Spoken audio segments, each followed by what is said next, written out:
How can leaders develop this ability to see the future clearly? Because there's so much of chaos around us. Good, very good question. You see, everyone wants to know their future. That is why people run to astrologers Yes. to predict their personal future. Companies also in India go to soothsayers to see what's going to happen in the future. And large corporates today have innovated on something called trend setting workshops where they call leaders. I've had the opportunity to attend a few of them in Europe, representing Tata's with a very diverse set of companies being brought together. Wonderful. A telecom company, an IT company, a shipping company, a food manufacturing company, a pharmaceutical company, a research company, all of them sitting together and saying, let's spot the trends, because it's not an easy thing to predict the future. I'll just step back a bit.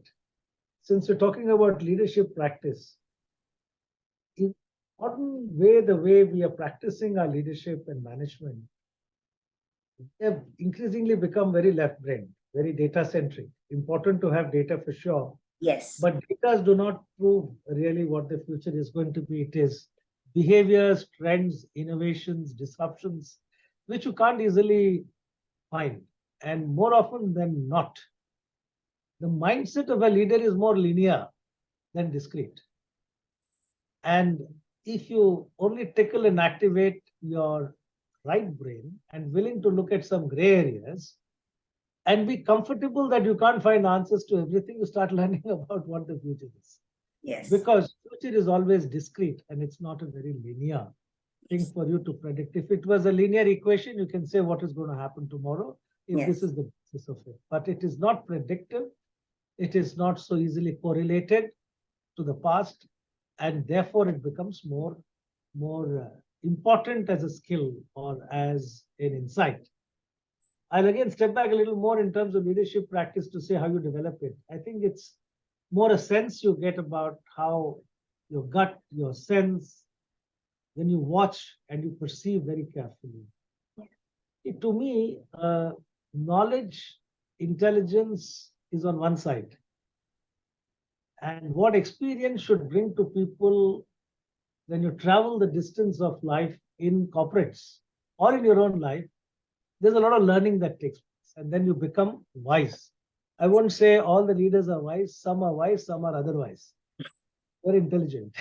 But I think what distinguishes them, in my view, is I have my own acronym for wisdom. Okay. And to me, W stands for widening the intelligence. WI. Intelligence in a narrow pathway is more a science actually. But when you use your intelligence on a wider scale, widening the intelligence across subjects, things, interests, whatever it be, with the diversity that goes around, you're building some experience. Yes. And then what does experience do? It brings success. So it's widening intelligence across success. Yes. So you know what works, what doesn't work. You develop some intuitive skills there. Yes. And the D is you need to be defeated. I You use the word defeated, is it? Defeated. Okay. Failure could be collective. Defeat Yes. can be very personal. Yes. It's like losing a race, failing an exam, Yes. or making a mess of your decision. So you need to have success, you need to have defeat. Wisdom, you're getting there, and you need to do this across many opportunities. Correct. And when you do it again and again and again, you start maturing like old wine. Yes. And you become valuable because you develop a better perceptual ability. Yes. To look at the environment. Yes. And that perceptual ability involves three things in my view. Mm-hmm. One is insight. Okay. Deep insights. Second is, with those deep insights come intuition.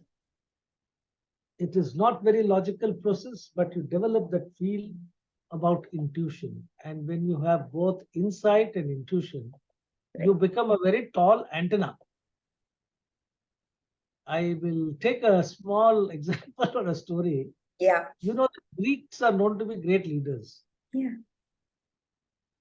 And both, as kings or wise people who taught the world a lot of things. Yes. And they loved their mountains, whether it's Delphi or Olympus, you all know about the mountains. And there is a story that gods used to live in mountains. So does the Indian philosophy that Kailasha, you have the gods and all that. But the fact of the matter is there is something about this mountain. Mm-hmm. I was thinking this morning about this ability to be like an antenna in perception for a good leader is you got to rise up.